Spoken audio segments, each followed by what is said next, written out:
कौन है वो लेडी जो यूक्रेन के राष्ट्रपति के लिए इमोशनल स्क्रिप्ट लिखती है? रूस की अकड़ को तोड़ने वाली जेलेंस्की किसकी मोहब्बत में पड़े और कौन है उनकी माशूका?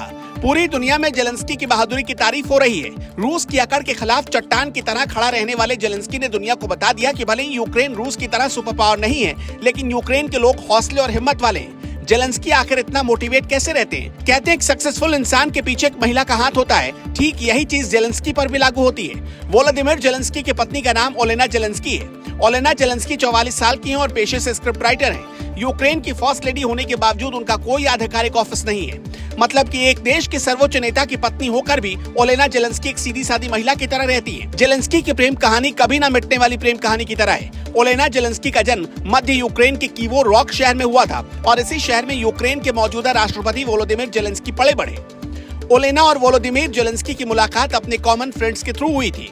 जेलेना आमतौर पर रूसी भाषा बोलती हैं। पहली बार वोलोदिमीर और ओलेना क्रीवो रॉग नेशनल यूनिवर्सिटी में मिले, जब ओलेना आर्किटेक्चर और वोलोदिमीर लॉ की पढ़ाई कर रहे थे। उस वक्त ओलेना का एक बॉयफ्रेंड हुआ करता था और जेलेंस्की कॉमेडी में नाम और शोहरत हासिल करने के लिए जद्दोजहद कर रहे थे।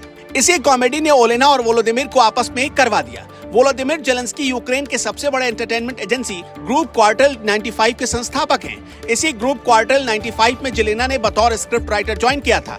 ओलेना जेलेंस्की इस ग्रुप की क्रिएटिव प्रोड्यूसर हैं। इसी संस्था में दोनों एक दूसरे को दिल दे बैठे। फिर 2003 में जेलेना और वोलोदिमीर की शादी हो गई। अभी हाल ही में ओलेना जेलेंस्की ने इंस्टाग्राम पर एक इमोशनल पोस्ट लिखा था जो रूस के खिलाफ था।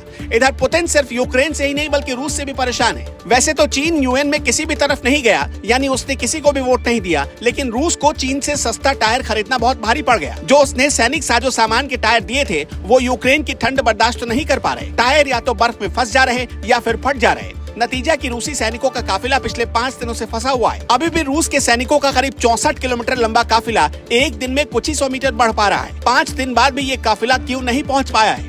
वैसे आप क्या सोचते हैं? रूस और यूक्रेन में कौन सुलह करवा सकता है? फटाफट अपने कमेंट में बताइए।